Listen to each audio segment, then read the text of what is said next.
Speaking truth to power cannot be sedition, for it is true nationalism.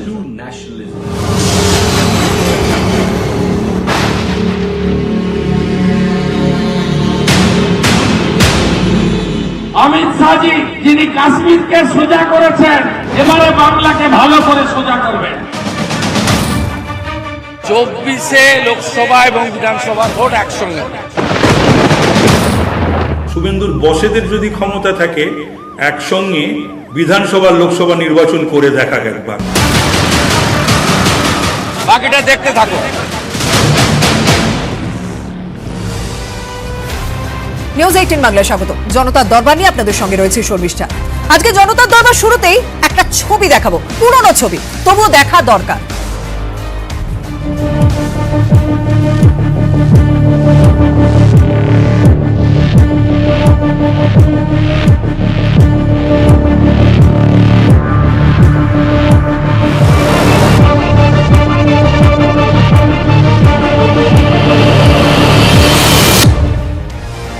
রাষ্ট্রদ্রোহ আইনে কানহাইয়া কুমারকে যখন গ্রেপ্তার করা হয় সেই সময়কার ছবি। এই ছবি কি আর সেরকম ভাবে দেখা যাবে না, কারণ অন্তত সেই ইঙ্গিতে অনেকে পেয়ে গিয়েছেন আপাতত স্থগিতাদেশের, রাষ্ট্রদ্রোহ আইনে যে আপাতত স্থগিতাদেশ দেওয়া হয়েছে সুপ্রিম কোর্টের পক্ষ থেকে।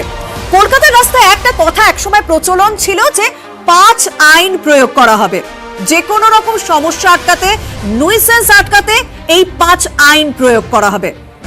কোন রকম সমস্যা দেখলেই ব্রিটিশ সার্জেন্ট লাথি মারতো, চাবুক মারতো, ঘোড় দৌড় করাতো।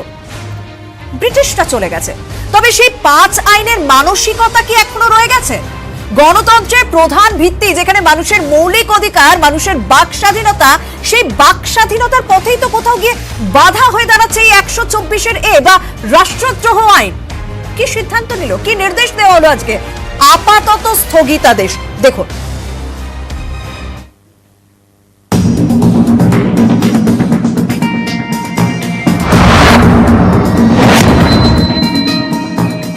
সুপ্রিম কোর্টে ধাক্কা খেল কেন্দ্রীয় সরকার। রাষ্ট্রদ্রোহ আইন আপাতত স্থগিত করে দিল দেশের সর্বোচ্চ আদালত। 152 বছর আগে ভারতীয়দের বিদ্রোহে লাগাম পড়াতে এই আইন তৈরি করে ব্রিটিশরা। স্বাধীনতার 75 বছর পর অবশেষে থমকালো সেই আইনের গতি। সুপ্রিম কোর্টের নির্দেশ, কেন্দ্র রাষ্ট্রদ্রোহ আইন পুনর্বিবেচনা না করা পর্যন্ত এই আইন প্রয়োগ করা যাবে না। রাষ্ট্রদ্রোহ আইনে নতুন করে কোনো এফআইআর করতে পারবে না কেন্দ্র এবং রাজ্যের সরকার। এই আইনে কাউকে গ্রেপ্তার করা যাবে না, কোনো তদন্তও করা যাবে না।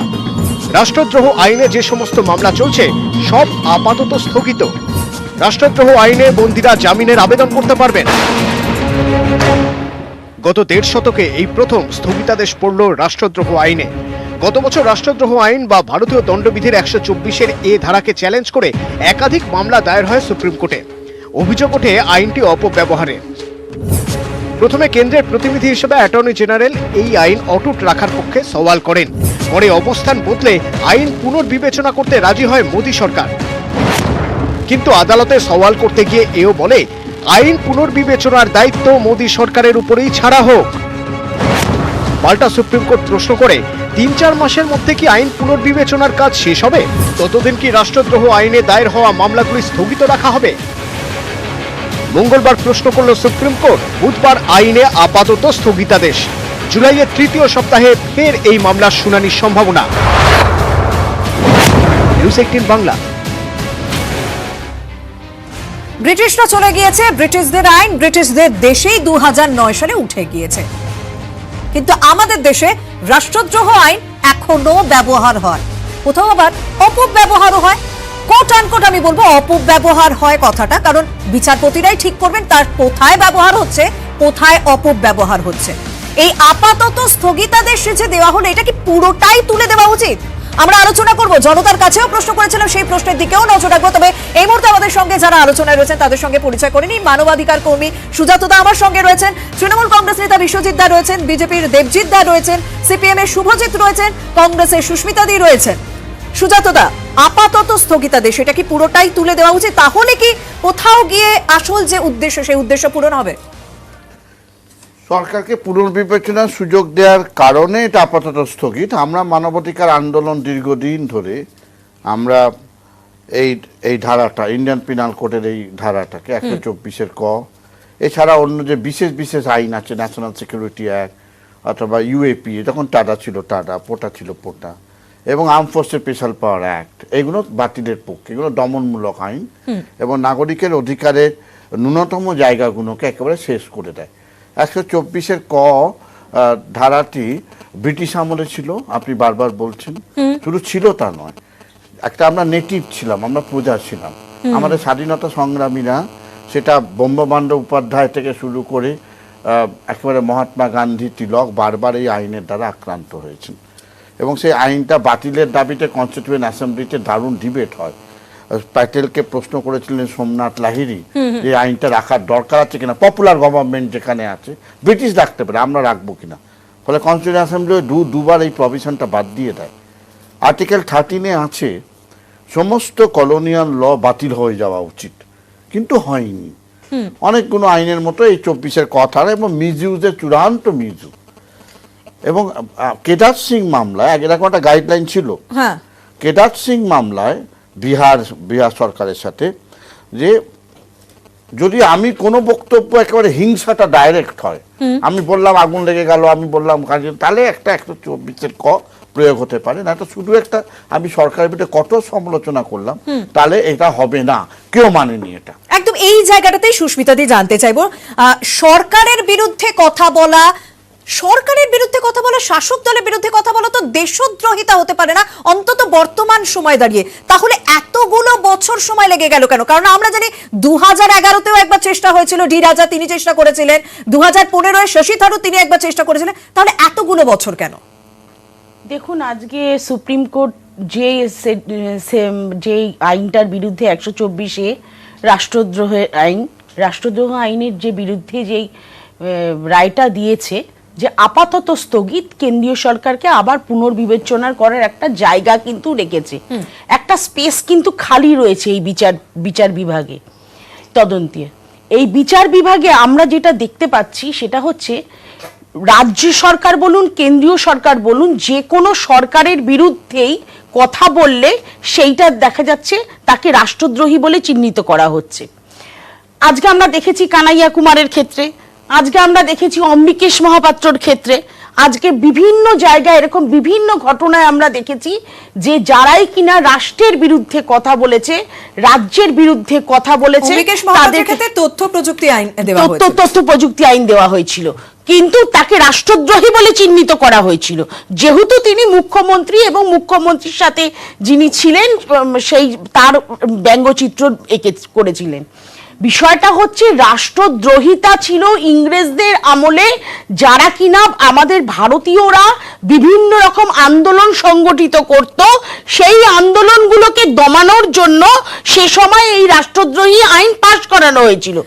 আজকের দিনে দাঁড়িয়ে এই রাষ্ট্রদ্রোহী আইনটা শুধু মিসইউজ ছাড়া, কোনো ম্যানিপুলেশন ছাড়া, কোনো মানে বিশেষ কোনো বিষয়ের উপরে আলোকপাত করতে পারে না। কিন্তু সুস্মিতা দি, এই কথাও বলা হয় যে শাসক দলের ভূমিকায় যারা থাকে আইনের নাম খালি পাল্টে যায়, মানে সিটিশনের কথা বলা হচ্ছে, কংগ্রেসের আমলে তৈরি হয়েছিল এই ইউএপিএ আইন, সেটাও তো আলোচনা থেকে বাইরে যেতে পারে। আমি সেটা নিয়ে আসবো সুস্মিতা দি, আসবো দেবজিৎ দা। দেখুন, আগে এটা নিয়ে একটু 2 মিনিট বলতে হবে। একদম। প্রথমত এই আইনটা 1834 সালে তৈরি করছিলেন ম্যাকলে সাহেব। 1835 সালে ওটা মোটামুটি গভর্নর জেনারেলের টেবিলে গেল এবং তখন থেকেই তার কিছুদিন আগে পরে থেকে ওটা জারি হতে শুরু করলো। 1870 সালে একেবারে সংশোধনী। তিলকের মামলার সময় জন স্টেচি 1870 সালে 124 এটাকে অ্যাড করে, ডিসঅ্যাফেকশন টু দ্য গভর্নমেন্ট। আমি বলছি এই আইন মানে হচ্ছে আইপিসি আইন, আইপিসি ধারার কথা বলি 1860। এই জিনিসটার প্রথম প্রয়োগ হলো আমাদের দেশেতে 1892-তে। এই মামলাটাও কলকাতাতেই হয়েছিল। এটা হয়েছিল কুইন ভার্সেস যোগেন্দ্রচন্দ্র বোস, বঙ্গবাসী বলে একটা খবরের কাগজ বেরোতো, সংবাদপত্র, সেটাতে একটা ঝামেলা হলো। তাতে মনে হলো যে কুইনের বিরুদ্ধে উনি কিছু, মানে যা লিখেছেন সেটা কুইনের বিরুদ্ধে প্রজারা খেতে যাবে, তাই জন্য ওনার বিরুদ্ধে হলো ইত্যাদি ইত্যাদি, রিপোর্টেড জাজমেন্ট। কিন্তু সমস্যাটা সেখানে হলো না, দেশ স্বাধীন হয়ে গেল, কলোনিয়াল কালচার রয়ে গেল। আজকে যারা বলছেন, প্রথমে তো আপনাদের যারা মানে যে প্রতিবেদন শুরু হলো, চর খেলো কেন্দ্রীয় সরকার না ধাক্কা খেলো কেন্দ্রীয় সরকার, কোনো ধাক্কাই কেন্দ্রীয় সরকার খায়নি। আজকের পুরো মামলার বিষয়টা আমি পড়েছি, পড়ে আপনাদের সামনে বলছি। কেন্দ্রীয় সরকারকে বহু মামলা সুপ্রিম কোর্টে গিয়েছে গত 74 বছর ধরে।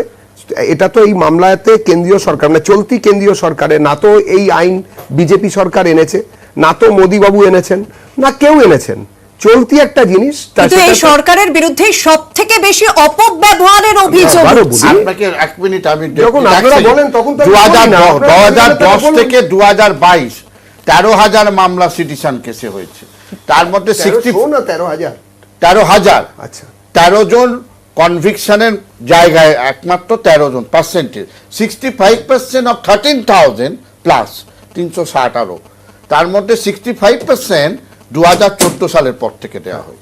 কার্টুনিস্ট, উনি কার্টুনিস্টের কথা বললেন, অসীম ত্রিবেদী কার্টুনিস্ট হওয়ার জন্য তাকে এবং বেশিরভাগ ক্ষেত্রে আমরা দেখেছি যে 85% মানুষ দোষী থাকেন না। আমার কথার যদি এটাকে কেটে দেন তাহলে বলে না না না, অবশ্যই আপনাকে বলার জায়গা দেওয়া আছে। আমাকে না ইন্টারভেনশন এরকম ভাবে করবেন না, তাহলে তো মুশকিল। বলুন। আমরা জানি যে bail is the right, jail is the exception, কিন্তু গণতান্ত্রিক একটা দেশেতে আমরা যেটা বলতে চাইছি, গণতন্ত্রের পীঠস্থান যাদেরকে বলা হয়, গণতন্ত্রের কথা যারা বেশি বলেন আমেরিকার লোকেরা, সেখানেও কিন্তু সিডেশন অ্যাক্ট আছে, ঠিক আছে? সেখানে সিডেশন কনস্পিরেসির এগেনস্টে আইন রয়েছে, সব জায়গাতেই রয়েছে, শুধুমাত্র Anglo Saxon school of law যেগুলো আমরা মানি সেরকম কিছু জায়গায় নেই। আমি শুধু মনে করিয়ে দিতে চাইছি এই কাজের সঙ্গে চলতি সরকারের কোনো যোগাযোগ নেই, কিন্তু এটাও ঘটনা চলতি সরকার চলাকালীন প্রচুর ধরনের এখানে সমস্যা তৈরি হয়েছে। এমনকি ভারত স্বাধীন হওয়ার সময়ও কমিউনিস্ট পার্টিদের একটা প্রচারণা ছিল 28টা দেশ, এই 28টা আলাদা আলাদা দেশ বানিয়ে দিতে হবে, ভারতবর্ষ ইউনিফাইড ভারতবর্ষ হবে না। আজকে দাঁড়িয়ে যদি এই কথা কেউ বলেন তাহলে তার জন্য কোন একটা তো আইন চাই। আজকে দাঁড়িয়ে তার মানে কি বলবেন যে সিএএ এর বিরুদ্ধে বলে তার বিরুদ্ধে রাষ্ট্রদ্রোহ দেওয়া হবে? আমি এখনো বলিনি রাষ্ট্রদ্রোহ। প্রথম কথা 124A, তারপরে একটা জিনিস আছে 125। দেবজিৎ, আপনার সুবিধার্থে দুটো জিনিস আছে, একটা হচ্ছে রাষ্ট্রের বিরুদ্ধে কনস্পিরেসি, দুটো হচ্ছে ওয়েজিং ওয়ার, রাষ্ট্রের বিরুদ্ধে সরাসরি যুদ্ধ ঘোষণা। কিন্তু বর্তমান সময়ের পরিপ্রেক্ষিতে তো কোথাও পরিবর্তন আনা প্রয়োজন। একদম আমার সঙ্গে এই মুহূর্তে রয়েছেন আইনজীবী শুভাশিস রায়। আইনজীবী শুভাশিস রায় আমার সঙ্গে রয়েছে। সুজাতদা, আমি যাব। শুভাশিস দা, আপনার কাছেই জানতে চাইবো, বর্তমান সময়ের কথা ভেবে আজ আমরা 2022 বসে এই আলোচনাটা করছি, রাষ্ট্রদ্রোহ আইন নিয়ে আলোচনা করছি। কি মনে হয় এটাকে কি পুরো তুলে দেওয়া উচিত, না অন্যরকম ভাবে ভাবনা চিন্তা করা যেতে পারে? একজন আইনজীবী হিসেবে আপনার কি মনে হচ্ছে শুভাশিস দা? রাষ্ট্রদ্রোহ আইনটাই হয়েছে মানুষকে দমন করার জন্য, এটা কলোনিয়াল আইন। এখানে সবাই আছেন, সবাই একই কথা বলবেন। এই কলোনিয়াল আইন ব্রিটিশরা তৈরি করেছিল ব্রিটিশদের বিরুদ্ধে মানুষের জনমতকে দমন করার জন্য। এটা বর্তমান সভ্য সমাজে গণতান্ত্রিক অবস্থায় কখনোই থাকা কাম্য নয়, কোনো অবস্থাতেই নেই। এটা যদি দেখেন যে আমাদের ভারতীয় দণ্ডবিধির 6ষ্ঠ অনুচ্ছেদ চ্যাপ্টার 6, সেখানে ওই 121 থেকে শুরু করে 124 পর্যন্ত এসছে, এবং সেখানে অদ্ভুত অদ্ভুত কতগুলো সংজ্ঞা দেওয়া হয়েছে, এবং যেটা হচ্ছে খুব বলবো মিসকনসিপ্ট, যে ওয়ার্ডগুলো আমার কাছে খুব বারবার করে লাগে, যে গণতান্ত্রিক ব্যবস্থা একটা সরকারের বিরুদ্ধে কেউ কিছু বলতে পারবে না, সেটা বলতে গেলে ইন্টারপ্রিটেশন করবে পুলিশ। প্রথম হচ্ছে পুলিশ ইন্টারপ্রিটেশন করবে, সে আমাকে ধরে নিয়ে গিয়ে কোর্টে প্রডিউস করবে, এবং কোর্টে প্রডিউস করা যে কোর্ট ধরেই নেবে যে পুলিশ যখন ধরে নিয়ে এসছে একে, অন্য কাউকে না, তার এটা বিরুদ্ধে আছে। রাষ্ট্রদ্রোহ জিনিসটা কি? রাষ্ট্রের বিরুদ্ধে বলা তো বিদ্রোহ নয়। অসুবিধা রয়েছে এখানে, এই যে ওয়ার্ডের জাগরিং গুলো ওই আইনে আছে, সেই পরিপ্রেক্ষিতে আদালতকে এমন ভাবে পেশ করা হয় যে আদালতের বিচারে কনফিউজ, আমরা মাঝে মাঝে কনফিউজ হয়ে যাই যে একটা মানুষকে ধরলো, তার অপরাধ কি? সে রাষ্ট্রের কোনো নীতি বা রাষ্ট্রের কোনো সিদ্ধান্তের বিরুদ্ধে। রাষ্ট্রটা কোথায়? রাষ্ট্রটা যে কিছু লোক যারা পারসনস ইন পাওয়ার, আমাদের এটা বুঝতে হবে। রাষ্ট্রের সংজ্ঞা রাষ্ট্রবিজ্ঞানের ছাত্ররা বা শিক্ষকরা অনেক ভালোভাবে বলতে পারবেন, কিন্তু আমি যতটুকু বুঝছি আমার এই আইনি জীবনে রাষ্ট্রটা হচ্ছে the persons who are in power, তারাই সমস্ত ঠিক করে দেন। মানে বলছেন সরকারের বিরুদ্ধে বলার থেকে সরকারে থাকা কিছু মানুষের বিরুদ্ধে বললেই এই আইন কখনো কখনো ব্যবহার করা হচ্ছে, যেটা তাদের বিরুদ্ধে কোনো কিছু অপব্যবহার, তাদের কথা, তাদের নীতি, তাদের আচরণ কোনো কিছু না বললে সেটা হচ্ছে রাষ্ট্রদ্রোহ। একদম। আমরা একটুখানি ইতিহাসটা ঘুরে দেখি সুভাষিস দা, মানে এই আইন রাষ্ট্রদ্রোহ আইনের কোথা থেকে সৃষ্টি এবং উদ্দেশ্য তখন কি ছিল, মানে 152 বছর আগে, জানি আমাদের 2022-এ বসে আলোচনা করতে হচ্ছে। দেখি আসবো। মস্তিষ্ক প্রক্ষালন সেটা কি যন্ত্র, মস্তিষ্ক প্রক্ষালন যন্ত্র, এমন কল যাতে রাজকার্য হয়ে যায় জল। এর সাহায্যে রাজভক্তি প্রকাশে না রাজ্যে তারে করে তোলা এই কনিষ্ঠ রাজভক্ত মোটে না সত্য। কি ভারত তখন ব্রিটিশ উপনিবেশ, ভারতীয়দের চুপ করাতে তৈরি করা হয় রাষ্ট্রদ্রোহ আইন। 1870 সালে ভারতীয় দণ্ডবিধিতে রাষ্ট্রদ্রোহ আইন যুক্ত করে ব্রিটিশ সরকার। 1891 সালের 7ই আগস্ট বঙ্গবাসী পত্রিকার সম্পাদক রামচন্দ্র বন্দ্যোপাধ্যায় এই আইনে প্রথম গ্রেফতার। লোকমান্য বাল গঙ্গাধর তিলক 3 বার রাষ্ট্রদ্রোহ আইনে গ্রেফতার হন। ক্ষুদিরাম বসু ও প্রফুল্ল চাকির সমর্থন এবং বঙ্গভঙ্গ আন্দোলন নিয়ে লেখার জন্য তিলকের 6 মাস কারাদণ্ড হয়। হরিজন পত্রিকায় প্রবন্ধের জন্য মহাত্মা গান্ধীর বিরুদ্ধেও রাষ্ট্রদ্রোহ আইন প্রয়োগ করা হয়। 1929 সালে রাষ্ট্রদ্রোহ আইন প্রত্যাহারের ডাক দেন গান্ধীজি। গান্ধীজির কথায় এই আইন আসলে আইন শব্দটির ধর্ষণ। দেশের জনক চেয়েছিলেন বাতিল হোক, কিন্তু তাও স্বাধীনতার পরেও বহাল তবিয়তে রাষ্ট্রদ্রোহ আইন। নিউজ 18 বাংলা। সৌজিত, এই জায়গা থেকে সব শাসকের কাছেই যেন এটা একটা হাতিয়ার হয়ে দাঁড়ায়। তখনই আমি সুস্মিতা দিকে প্রশ্ন করলাম যে শাসক দল যখন পাল্টে যায় তখন আইনও পাল্টে যাচ্ছে, আইনের নামও পাল্টে যাচ্ছে। ইউএপিএ যখন আনা হয়েছিল তখন কিন্তু বামেরাই সমর্থন জানিয়েছিল। এখানে খুব ক্লিয়ারলি একটা কথা বলতে চাই, সেটা হচ্ছে প্রথম কথা, এই প্রতিবেদনে দেখানো হচ্ছে রাষ্ট্রদ্রোহিতা বা এই বিষয়টা, এখানে পুরো জিনিসটা বুঝতে হবে যারা এখানে বিরোধিতা করছে বা যাদের মানে যারা সরকারের বিরুদ্ধে কথা বলছে, এটা কিন্তু পার্টিকুলারলি সরকারের বিরুদ্ধে কথা বলছে, কিন্তু ভারতীয় রাষ্ট্রের বিরুদ্ধে কথা বলছে না। তো আক্ষরিক অর্থে তাদের বিরুদ্ধে যদি রাষ্ট্রবিরোধী আইন আনা হয় সেটা পুরোপুরি ভুল জিনিস। প্রথম কথা, আমাদের দল হিসেবে আমরা এই আইনকে সমর্থন করি না, এটা যে রাষ্ট্রবিরোধী আইন যেটা রয়েছে, কারণ স্বাভাবিকভাবে ব্রিটিশরা এই আইনটা নিয়ে এসেছিল স্বাভাবিকভাবে যে আন্দোলনকে দমন করার জন্য। এর পাশাপাশি আমরা রাউলাট অ্যাক্ট বা বিভিন্ন ধরনের আইনও দেখেছি যেখানে দাঁড়িয়ে থেকে যখন তখন ব্রিটিশরা গিয়ে কোনো জায়গায় সার্চ করতে পারতো, যখন তখন কাউকে অ্যারেস্ট করতে পারতো, এরকম বিভিন্ন আইন ছিল।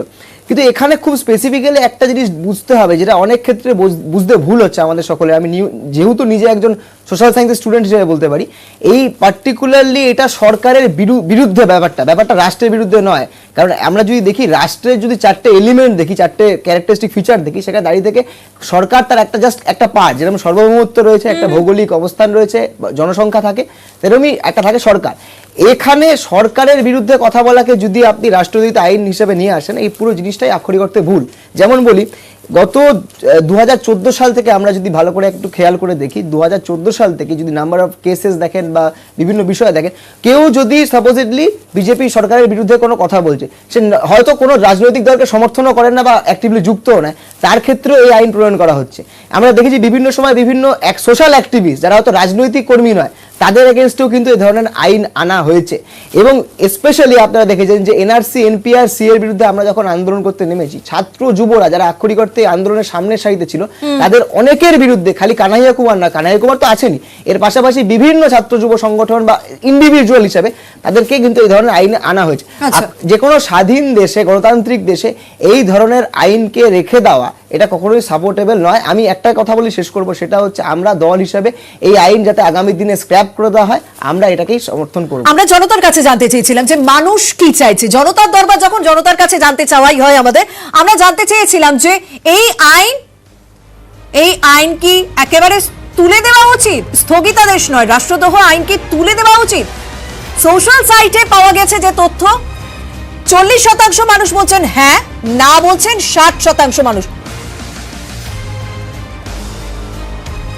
হ্যাঁ বলছেন 40% মানুষ, না বলছেন 60% মানুষ। আমি এই জায়গা থেকে শুভাশিস দা আপনার কাছে জানতে চাইবো, সাধারণ মানুষ, বেশিরভাগ মানুষ চাইছেন যে এই আইন থাকা উচিত, তুলে দেওয়া একদম উচিত নয়। সেক্ষেত্রে এই আইনের মধ্যে কি কোথাও ফাঁক রয়ে গিয়েছে, মানে কোথায় ব্যবহার হবে কোথায় ব্যবহার হবে না সেই বিষয়টাই কি ক্লিয়ার নেই? একটু অ্যাড করবো, আমি আসবো। শুভাশিস দা, তো এইখানে রাষ্ট্রদ্রোহ আইনটা সাধারণ মানুষ কতটুকু বোঝে সেটাই আমরা জানি না। আমি বলছি যারা শিক্ষিত মানুষ, বুদ্ধিজীবী আইনজীবী মানুষ, তাদের মধ্যে এই আইনটা সম্পর্কে ধন্দর দোয়াশা রয়ে গেছে। এই রাষ্ট্রদ্রোহ আইনটা কি, তার কি সেটা যদি সাধারণ বুঝতে পারতো, এটা যদি প্রচার থাকতো, সাধারণ আজকে 90 কেন 95% মানুষ বলতো যে এটা বাদ দাও, বাতিল করো।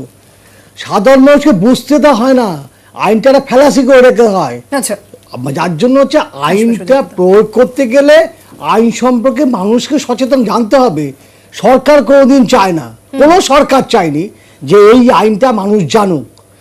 এই এমন না সব আমলেই। আমার মনে পড়ছে গৌরনারায়ণ চক্রবর্তী, একজন বয়স্ক মানুষকে বামফ্রন্ট সরকারের আমলে দেওয়া হলো রাষ্ট্রদ্রোহ, তার সঙ্গে ইউপি সব। সেই মানুষটা বিচার হলো, বিচারের নামে সে দীর্ঘদিন কারাবাসে ছিল, তারপর তিনি সসম্মানে মুক্তি পেলেন। তা এই যে বছরগুলো একটা অপবাদ দিয়ে তাকে ঢুকানো হয়েছিল, তা সেটা কেউ ফেরত দিয়েছে, ফেরত দিতে পারবে? এবং আমাদের সমস্যা হচ্ছে টর্টের প্রয়োগটা খুব কম। এই যে মানুষকে বিচারের নাম করে আটকে রাখা বছর বছর, দীর্ঘ বছর, তাদের একটা জিনিসটা নেই। ভারতবর্ষে টর্টের কোনো ব্যবহার নেই, যাই পরিপ্রেক্ষিতে শাসক এবং শাসক লোকজনটা এটা করতে সাহস পায়। একদম। সুজাতদা, মানে এই কথা সত্যিই বলা হয় যে আমাদের রাজ্যের দিকে যদি দেখা হয়, বাম আমলে সব থেকে বেশি ইউএপিএ বা রাষ্ট্রদ্রোহ ব্যবহার করা হয়েছিল, যেটা 2011 পর নাকি অনেকটা কমে গিয়েছে। সেক্ষেত্রে আপনি কি বলেন? না, ইউএপিএ আইন তৃণমূল সরকারের আমলেও প্রয়োগ করা হয়েছে, এবং এটা আরো দুঃখজনক যে যখন তৃণমূল বিরোধী রাজনৈতিক 13টা দলের সঙ্গে সই করছে যে ইউএপিএ প্রয়োগ করা উচিত নয়, বিজেপির কাছে চিঠি দিচ্ছে, তখনই টিপু সুলতানকে আবার ইউএপিএ আইনে ধরা হচ্ছে। দেখেছিল ইসলামপুরে। আমি সিডিশন মামলায় 2010 সালে অরুন্ধতী রায় আমাদের বিরুদ্ধে দেওয়া হয়েছিল, আমরা বেকসুর হয়েছে। কিন্তু বামফ্রন্টের আমলেও যেমন হয়েছে, ইউএপিএ এই সরকারের আমলে প্রয়োগ বন্ধ হয়নি। এমনকি 124-এর ক ধারা যে বলা হচ্ছে, দুদিন আগে সঞ্জয় বলে একজন মাওবাদী কোট আনকোট, তাকে 124 দেওয়া হয়েছে। তার কদিন আগে টিপু সুলতানকে আবার ধরা হয়েছে, 124-এর ক দেওয়া হয়েছে, বলছে মাওবাদী পোস্টার পাওয়া গেছে। অর্থাৎ 124-এর কটা এক্সেপশনাল ল নয়, আমি বারবার বোঝানোর চেষ্টা করছি। এটা সাধারণ আইন, যার কোনো অ্যাকাউন্টেবিলিটি নেই। পুলিশ সেকশনটা দেয়, কোর্টে যায়, কোর্ট দেখে, এটা করে। এখন ইনফরমেশন টেকনোলজি অ্যাক্টে 66 ক বাতিল হয়ে গেছিল, তারপরও পুলিশ অনেককে 66 ক দিয়েছিল। সুপ্রিম কোর্ট আগের বছর বিস্ময় প্রকাশ করে বলেন, এরপরে এই আইনটা কি করে প্রয়োগ হয় আমরা বাতিল করে দিয়েছি। ফলে এই অর্ডারে দেখবেন সমস্ত রাজ্য সরকারের শীর্ষ আধিকারিককে বলেছে তলার লেভেল পর্যন্ত জানিয়ে দাও যে এফআইআর করা যাবে না, এবং যারা এটাতে আছে জামিন পাবে এটা জুডিশিয়ারিকে জানিয়ে দাও। সেন্সিটিভ হতে হবে। লোক আর একটা কথা বলি, আপনি পার্সেন্টেজ অফ পিপুল বলছেন জনতা দরবার বলে, perception of justice by public আর হিউম্যান রাইটস এর অ্যাঙ্গেল অনেক সময় ঝগড়া আলাদা হয়। হাজার মানুষ মৃত্যুদণ্ড চাইলেও আমি বিরোধী দাঁড়িয়ে একা বলবো মৃত্যুদণ্ড দেওয়া উচিত মানবাধিকারের দিক থেকে, ফলে ঝগড়া থাকবে। কিন্তু আমরা দেখতে পাচ্ছি আইনের স্ট্রাকচারটা পুলিশের হাতে এমনভাবে যাচ্ছে, কালকে আপনাকে তুলে নেবে, জার্নালিস্টকে তুলে নিয়েছে, একজন কার্টুনিস্ট অসীম ত্রিবেদীকে তুলে নিয়েছে, আমাকে জেলে খালি ঢুকিয়ে দাও, ব্যাস এইটা হচ্ছে সরকার বিরোধী, জেলে। এবং শুনুন, রাষ্ট্রবিরোধী না, এখানে লেখা আছে disaffection to the government. Law commission 1990-তে বলেছে আইন বাতিল করা উচিত। 1950 সালে দুটো সুপ্রিম কোর্টের মামলা বলেছে মেজরিটি জজ আনকনস্টিটিউশনাল, অসাংবিধানিক, বাতিল কর 50 দশকে। তারপর পার্লামেন্ট একটু শব্দটা ঘুরিয়ে দিয়ে আবার রেখে দেয়। এই হচ্ছে আমাদের দেশের রাজনীতিবিদ, যারাই সবাই আইনটাকে, সুভাষিস বলছিল, সবাই আইনটাকে চায় যে আমার বিরুদ্ধে বিক্ষোভ হবে। এবং আমি একটা কথা মনে করা উচিত, বামপন্থীও আছে, মনে করা উচিত, সোমনাথ লাহিড়ী সর্দার প্যাটেলকে অসাধারণ বলেছিলেন কনস্টিটিউশন অ্যাসেম্বলিতে, যে আজও আমাদের মানে প্রযোজ্য। বলেছিলেন ব্রিটিশ সরকার বিদেশি, আমাদের উপর দমনের জন্য এসে, তাদের থেকেও বেশি ক্ষমতা আপনি 124-এতে চাইছেন আমাদের ইলেক্টেড গভর্নমেন্ট হয়ে নিজের জনগণের ওপর এই লড়াইটা চালিয়ে। সুব্রজিৎ দেখুন, এই যে আপনারা যে প্রতিবেদনে দেখালেন না যে স্ট্যাটিস্টিক্যাল ডেটা অনুযায়ী যে 60% নাকি পক্ষে চাইছে, আমি শুরুতে শুরুর সময় বলার সময় বলেছি যে মানুষের কাছে এটা ক্লিয়ার নয় আদতে এটা রাষ্ট্রের বিরুদ্ধে না সরকারের বিরুদ্ধে। মানুষ ভাবছে হয়তো এটা ইন্ডিয়ান স্টেটের বিরুদ্ধে কোনো আবেগের জায়গা থেকে, তাই জন্য মানুষের হয়তো রায় হচ্ছে। আপনি যদি ক্লিয়ারলি এটা বলতেন যে সরকার বিরোধী ব্যাপারটা, তাহলে আমি আপনাকে বলতে পারি 40 কেন 95% লোকই বলতো যে আইনকে তুলে দেওয়া উচিত। একদম। সুস্মিতা দি, খুব সংক্ষেপে রিঅ্যাকশন। আমি বিরতিতে যাওয়ার আগে যেহেতু এই প্রসঙ্গটা বারবার আসছে, আমি একবার জানিয়ে দিতে চাইবো যে সেডিশন অ্যাক্টটা কি, সেটা আমাদের কাছে গ্রাফিক্স আছে, তাহলে মানুষের বুঝতেও সুবিধা হবে। সুস্মিতা দি, খুব সংক্ষেপে। ব্যাপারটা হচ্ছে এই যে সেডিশন ল সম্বন্ধে আপনারা যে 60-40 যে রেশিওটা আপনারা বলছেন পার্সেন্টেজটা, এই পার্সেন্টেজটা সত্যি যেটা ও বললো এক্ষুনি, যে মানুষ সাধারণ মানুষের কাছে এইটাই ক্লিয়ার না যে এই সেডিশন লটা আদতে সরকারের বিরোধী নাকি রাষ্ট্রের বিরোধী। সরকারের বিরোধী যে আইন, সেইটা যদি তারা বোঝে যে এই আইনটা সরকার বিরোধী, একদম শাসক দলের প্রতিনিধিকে তো বলতে দিতে হবে, রাজ্যের শাসক দলের প্রতিনিধি বিশ্বজিৎ এবার আপনার পালা, আপনি বলুন।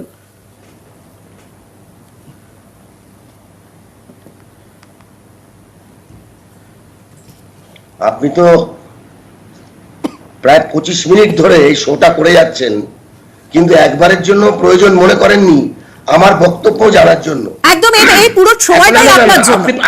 আপনি প্রয়োজন মনে করেননি, আমি আগে এটা বলে নিতে চাই যে প্রথম 25 মিনিট হয়ে গেল আপনি একবারও প্রয়োজন মনে করেননি আমাকে জিজ্ঞেস করার। তো আপনি যদি এবার আমাকে দয়া করে সময়টা দেন আনইন্টারাপ্টেডলি। একদম একদম আপনার জন্য। আপনি এরপরই ব্রেকে চলে যাবেন। না না না, আপনার জন্য। তার আগে আমাকে দয়া করে সময়টা দিন। আপনি বলুন।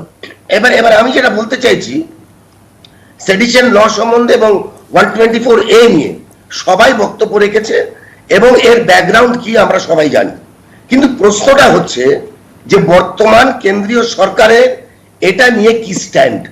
আমরা দেখেছি যে 2021 সালের জুলাই মাসে প্রথমে ভারতবর্ষের মাননীয় প্রধান বিচারপতি উনি প্রশ্ন করলেন যে আজকে 150 বছর বাদেও এই আইনটা কি রাখার কোনো দরকার আছে। কেন্দ্রীয় সরকারকে জিজ্ঞেস করলেন এই হিয়ারিংটা যখন আরম্ভ হয় প্রথম, এবং তখন কিন্তু ভারতবর্ষের অ্যাটর্নি জেনারেল একবারের জন্য কিন্তু বললেন না যে না এই আইনের প্রয়োজন নেই। উনি কিন্তু এই আইনের পক্ষেই সওয়াল করে গেলেন এবং দেখা যাচ্ছে যে কেন্দ্রীয় সরকার কিন্তু এই আইনটা চাইছেন এবং শেষ অবধি গত সোমবারও কিন্তু ওনারা বলেছেন একটা কথা যে আমরা এই আইনটা পর্যালোচনা করব, আমরা এই আইনটা পর্যালোচনা করে জানাবো। মঙ্গলবার দিন সুপ্রিম কোর্ট বলল যে না তোমরা পর্যালোচনা যে করবে সেটা কতদিন লাগবে আগে সেটা আপনারা বলুন, 3 মাস 4 মাসের মধ্যে কি হবে সেই ব্যাপারেও কিন্তু আমাদের অ্যাটর্নি জেনারেল কিছু বলতে পারলেন না। তখন কিন্তু সুপ্রিম কোর্ট এটা নিয়ে স্থগিতাদেশ দিলেন। তার কারণটা হচ্ছে সুপ্রিম কোর্ট কিন্তু একটা জিনিস বুঝতে পারছে যে গত 2014 সাল থেকে 2022 সাল অবধি যেভাবে কেন্দ্রীয় সরকার তাদের বিরোধীদের ওপর এই আইনটা অপব্যবহার করেছে, আমি স্পেসিফিক কোন ইনস্ট্যান্স দিতে চাই না, আপনারা সবাই জানেন এবং যারা দর্শক তারাও সবাই জানে যে কাশ্মীর থেকে আরম্ভ করে নাগাল্যান্ড অবধি বিভিন্ন জায়গায় হাজার হাজার মানুষকে বিভিন্ন ভাবে এই আইনটার যেভাবে অপব্যবহার করা হয়েছে এবং আইনটা যেভাবে তাদেরকে অ্যাকিউজ করা হয়েছে সেটা আমরা সবাই জানি। তার একমাত্র একটাই কারণ যে রাজনৈতিক কারণে আজকে বিজেপি এই আইনটাকে বাঁচিয়ে রাখতে চায়। বিজেপি সরকার এই আইনটাকে রাজনৈতিক কারণেই বাঁচিয়ে রাখতে চায়, আগামী দিনে যাতে বিরোধীদের কণ্ঠরোধ করা যায় সেই উদ্দেশ্যেই কিন্তু আজকে এই আইনটা নিয়ে যতটা সম্ভব এই আইনটা রেখে দেওয়ার পক্ষে আজকে কেন্দ্রীয় সরকার। এবং আমরা দেখতে পাচ্ছি যে কেন্দ্রীয় সরকারের কোনো সদিচ্ছা ছিল না, এই কারণেই কিন্তু আজকে মহামান্য সুপ্রিম কোর্ট এর মধ্যে হস্তক্ষেপ করলেন এবং হস্তক্ষেপ করে এই আইনের উপর স্থগিতাদেশ দিলেন। একদম বিশ্বজিৎদা, আবারও আপনার কাছে যাব। সত্যি আপনার এই বক্তব্য নিয়ে আমার প্রত্যেকের রিয়াকশন নেওয়ার আছে, কারণ সুভাষিস দাও কিছু বলতে চাইছেন, দেবজিৎ দাও কিছু বলতে চাইছেন, এবং শুভজিৎ যাবো এবং সুজাত দাও অবশ্যই আসবো। তবে সময় হচ্ছে একটা বিরতি, এবং দর্শকদের জন্য আমরা প্রত্যেকটা মুহূর্তে দেখাচ্ছি যে বিষয়টা নিয়ে আমাদের আলোচনা, রাষ্ট্রদ্রোহ আইন, সেই বিষয়টা ঠিক কি, কারণ সরকারের বিরোধিতা করলেই কি এই আইন প্রয়োগ করা যায়, সেই বিষয়টা নিয়ে যদি প্রশ্ন ওঠে, অন্তত গ্রাফিক্যাল প্রেজেন্টেশনের মাধ্যমে আপনারা বুঝতে পারবেন যে সেডিশন একটা আসলে কি। আমরা আসছি বিরতির পর, সঙ্গে থাকুন।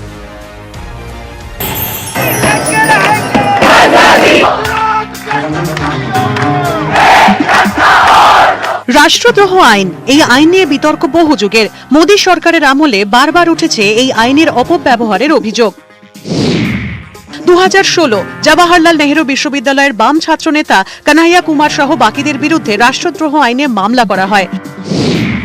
2018 ভীমা কোরেগাঁও মামলায় তেলেগু কবি অধ্যাপক বরাবরা রাওয়ের বিরুদ্ধে মামলা। এই মামলায় একাধিক সমাজকর্মীর বিরুদ্ধে রাষ্ট্রদ্রোহের অভিযোগে মামলা দায়ের হয়। 2020 সিএএ বিরোধী আন্দোলনে উমর খালিদ সহ অন্যদের বিরুদ্ধে রাষ্ট্রদ্রোহের মামলা। 2021 কৃষক আন্দোলনের সমর্থনে টুল কিট পোস্ট দিশা রবির বিরুদ্ধে আইন প্রয়োগ। বন্দী অবস্থাতে মৃত্যু হয় ভীমা কোরেগাঁও মামলায় গ্রেফতার হওয়া প্রবীণ ফাদার স্ট্যান স্বামীর। 2020 সালের সেপ্টেম্বর থেকে বন্দী রয়েছেন উমর খালিদ। যারা এই আইনের সৃষ্টিকর্তা, সেই ব্রিটিশরা 2009 সালে নিজেদের দেশেই এই আইন বাতিল করেছেন। 1798 সালে সংবাদপত্রের সমালোচনা বন্ধ করতে রাষ্ট্রদ্রোহ আইন তৈরি করে আমেরিকা। আমেরিকাতেও এখন আর সেই আইন নেই, কিন্তু ভারতে এখনো এই আইন দিব্যি চলছে। এ নিয়ে আগেও বারবার প্রশ্ন উঠেছে, শাসকের সমালোচনা মানেই কি রাষ্ট্রদ্রোহিতা?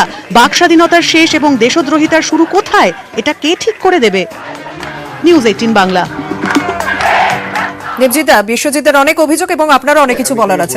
আমি প্রথমে বলি, শুভজিৎ ভাই কিংবা আমাদের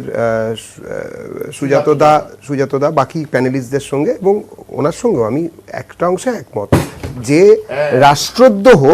রাষ্ট্রদ্রোহ কাকে বলবে আর সরকারি বিরোধিতা কাকে বলবে। এবারে ধরুন, মোদি শুড রিজাইন, এইটা বলার জন্য কেউ জেলে যাবে না, এটা উচিত নয়। মমতা শুড রিজাইন, আমি যদি বলি তার জন্য কি আমি জেলে যাব? সুজাতদা যদি বলে মোদি মমতা দুজনেই রিজাইন করুক, বা শুভজিৎ যদি বলে ভাই, তাহলে কি জেলে যাওয়া উচিত নয়? কিন্তু যদি কেউ বলে, আমার প্রশ্ন, বিনীত প্রশ্ন দর্শকদের কাছে, যদি কেউ বলে যে দেশে বসে এইসব শুড রিজাইন বলছি, সেই দেশটাকে টুকরে করতে হবে। কেউ যদি বলে ভারত তেরে টুকরে হোঙ্গে ইনশাল্লাহ, তাহলে তার জন্য তো একটা আইন থাকা দরকার। সেই আইনটা কোথায় যাবে? এবার আমি একটা দিই, একটুখানি কিছু আঁকড়া জানাই, সমীকরণ।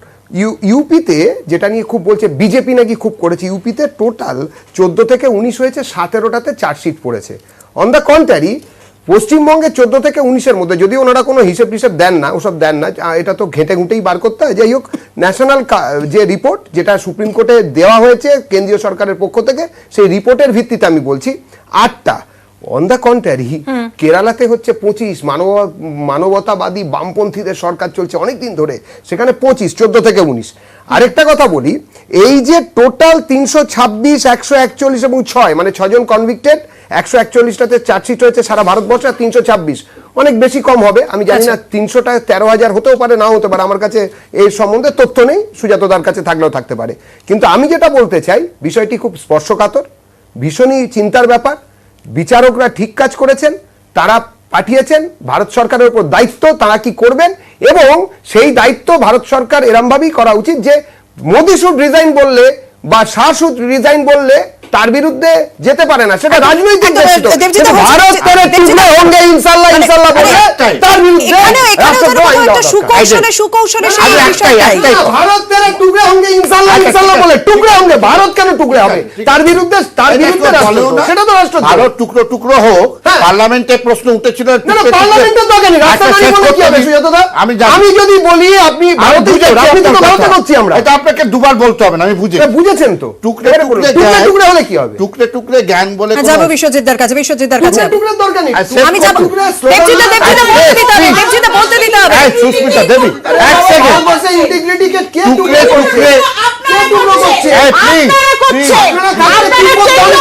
এক সবাইকে এক এক করে বলতে, মানুষ কিন্তু বুঝতে পারে না, সবাই একসঙ্গে বলে। বিশ্বজিৎ, আপনার কাছে যাবো। বিখ্যাত মামলা 95 সালে বলবন্ত সিং মামলায় সিডিশন কেসে সুপ্রিম কোর্ট বিচার করে বলেছিল খালিস্তান জিন্দাবাদ সিনেমা হলের মধ্যে উঠেছিল, বলেছিল যে কেউ স্লোগান দিলেই হয় না, Yes. একদম বলেছিল এবং দুজনে মিলে অন্যরা স্লোগান দিলে হয় না। স্লোগান দিলেই হয় না। পার্লামেন্টে প্রশ্নোত্তরে টুকরে টুকরে শব্দ যেগুলো আসছে তার কোনো অস্তিত্ব আছে? পার্লামেন্টে বিজেপি সরকার উত্তর দিচ্ছে, হোম মিনিস্টার প্রতিমন্ত্রী, না এরকম কোনো অস্তিত্ব নেই। অর্থাৎ যেগুলোর অস্তিত্ব নেই ওরা অপপ্রচারে বিরোধীদের গায়ে স্ট্যাম্প মারার জন্য, এবং সমস্ত বিরোধী একটা কার্টুন মোদী নামে একটা কার্টুন মোদী কথা বলবে, কিন্তু এই উদাহরণ তো রয়েছে, এই উদাহরণ তো রয়েছে। স্লোগান দিলেই হয় না রাষ্ট্রদ্রোহ।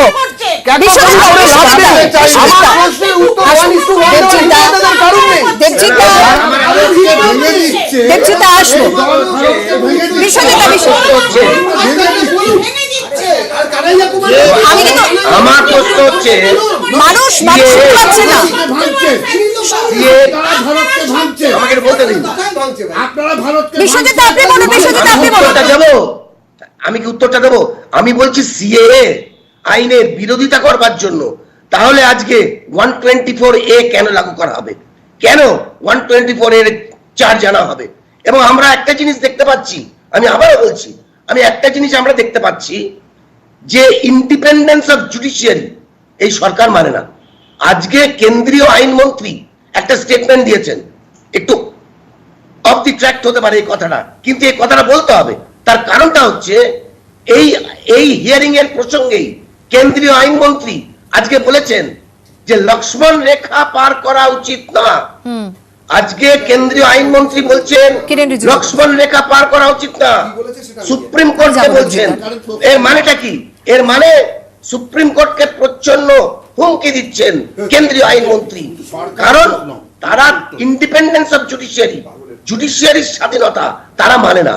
তারা চায় যে জুডিশিয়ারি তাদের কথায় উঠবে বসবে, এবং এই কারণে এই 124A এই জায়গায় একটা কনফিউশন বা বিভ্রান্তি তৈরি করার চেষ্টা চালানো হচ্ছে, কারণ সেই অভিযোগে উঠেছে বিভ্রান্তি তৈরি করা হচ্ছে। সুভাষিস দা, সুভাষিত বলে নাও, সংক্ষেপে বলেন। এখানে খুব বড় কনফিউশন তৈরি করা হচ্ছে, সেটা হচ্ছে আমাদের constitution federal in structure, unitary nature, এই কথার অর্থ কি? মানে আক্ষরিক অর্থে যে স্টেটের যে নিজস্ব যে দায়িত্ব আছে বা জায়গা আছে এগুলোকে গুলিয়ে দেওয়ার চেষ্টা হচ্ছে। আমরা বিজেপি একদিক থেকে প্রচার করছে টুকরে টুকরে গ্যাং, আমরা এখানে কেউ টুকরে টুকরে গ্যাংকে সাপোর্ট করি না, আমরাও ভারতবর্ষকে অনেক হয়তো বিজেপির থেকে অনেক বেশি ভালোবাসি, ইতিহাস তাই বলে। কারণ ব্রিটিশরা হয়তো চলে গেছে, কিন্তু ব্রিটিশরা চলে গেছে, তাদের ছেলেমেয়েরা রেখে চলে গেছে, আর ছেলেমেয়েরা আমার বলতে আপনি সে বলেন নাকি?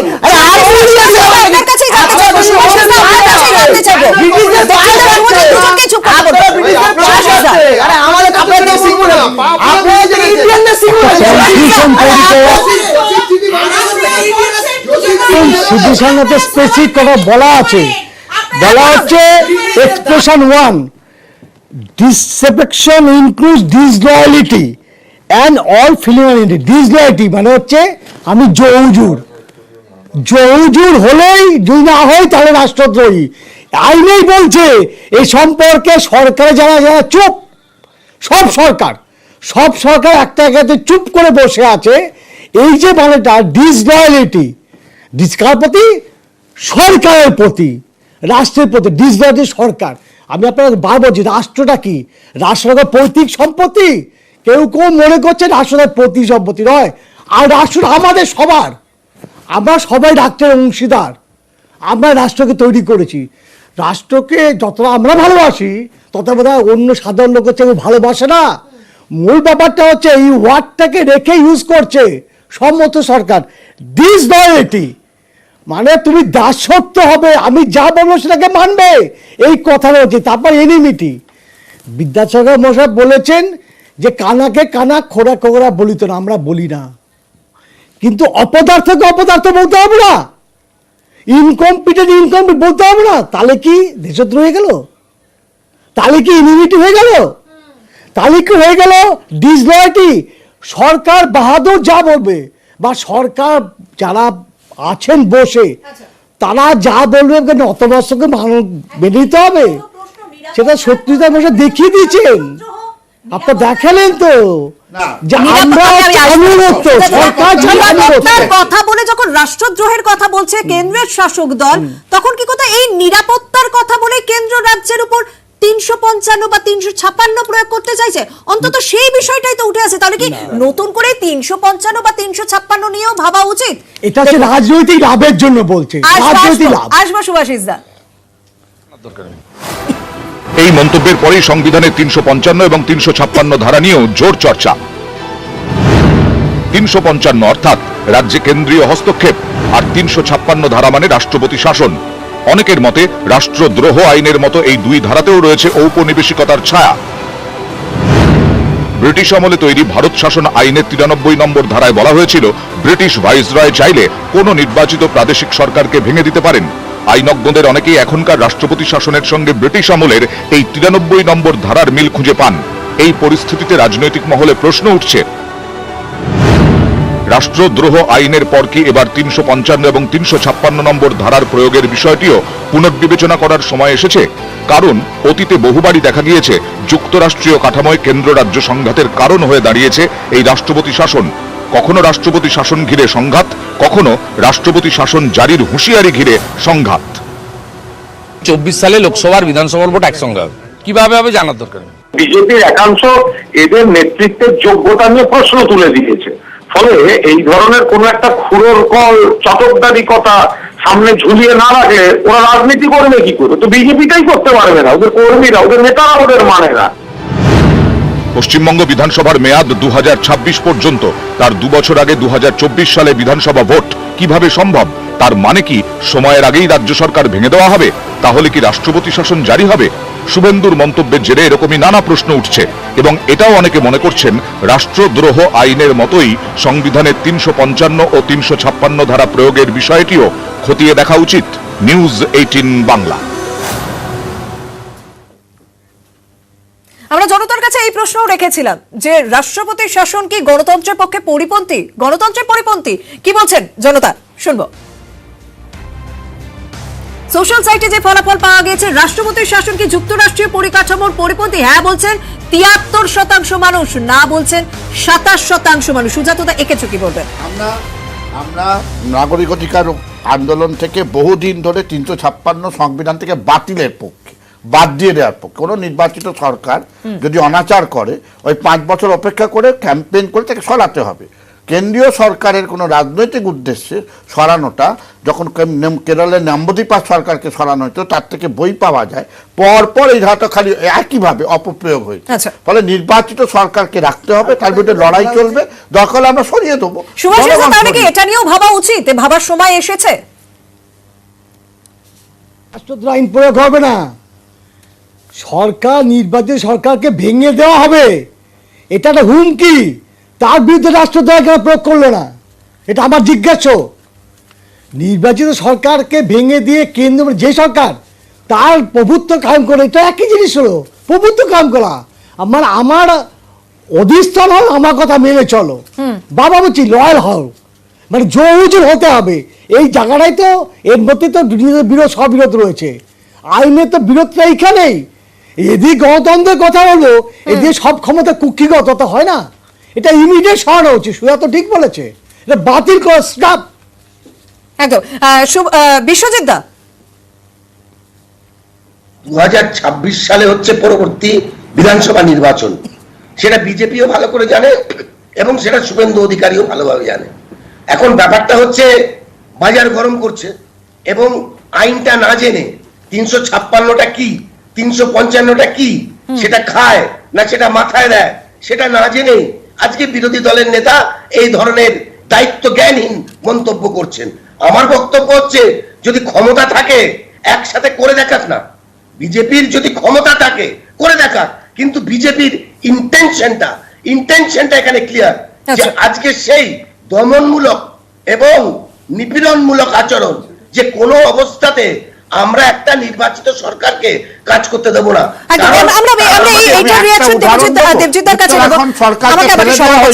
একটা লাইন, উত্তরাখণ্ড সরকারকে ফেলে দেওয়া হয়েছিল, সুপ্রিম কোর্ট ফেরত নিয়ে আসে। শুভজিৎ, প্রথম কথা হচ্ছে আমি জানি না শুভেন্দু অধিকারী 2026 সাল অবধি বা 24 সাল অবধি বিজেপি থাকবেন কিনা। স্বাভাবিকভাবেই তিনি তাও তৃণমূলের জায়গায় করা নাড়া শুরু করবেন। আগামী দিনে যা বোঝা যাচ্ছে বিজেপি প্রায় উঠেই গেছে পশ্চিমবাংলা থেকে। আর দ্বিতীয় কথা থাকবে, হ্যাঁ অবশ্যই দেখুন দেখতে থাকুন না, দেবজিৎ আসবো আপনার এই ধরনের প্রবণতা, এই ধরনের 70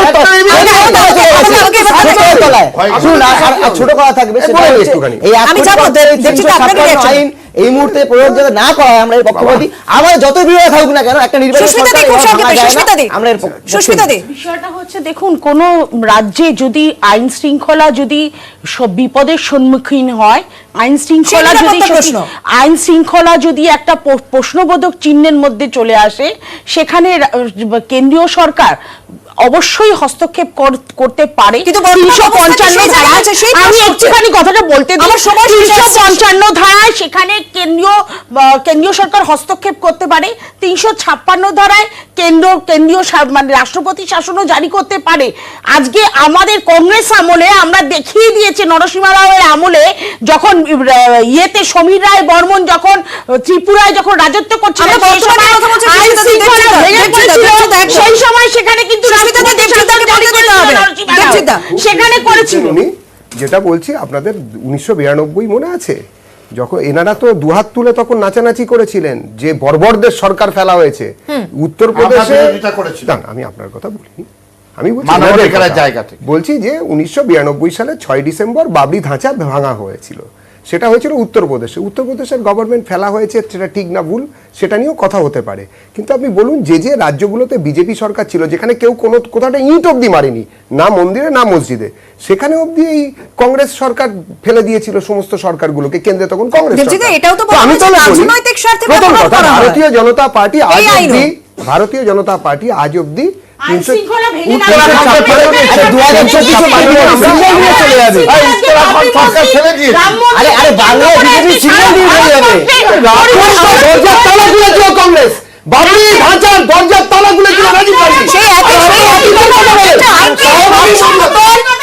রাজনীতির ক্ষেত্রে ব্যবহার করে, নিজেদের স্বার্থে ব্যবহার করে, সেই প্রশ্নের উত্তরে আজকে আমরা খোঁজার চেষ্টা করলাম। এবং রাষ্ট্রদ্রোহ আইন বলুন, 355 বা 356 কথা বলুন, এই সবকটার ভবিষ্যৎ কোথায় রয়েছে সেদিকে তো আমাদের নজর থাকবে আপনাদেরও, জনতারও সেদিকে নজর থাকবে আমরা জানি। তবে অন্যান্য খবরের জন্য নজর রাখুন নিউজ 18 বাংলার পর্দা। অনেক ধন্যবাদ সঙ্গে থাকার জন্য।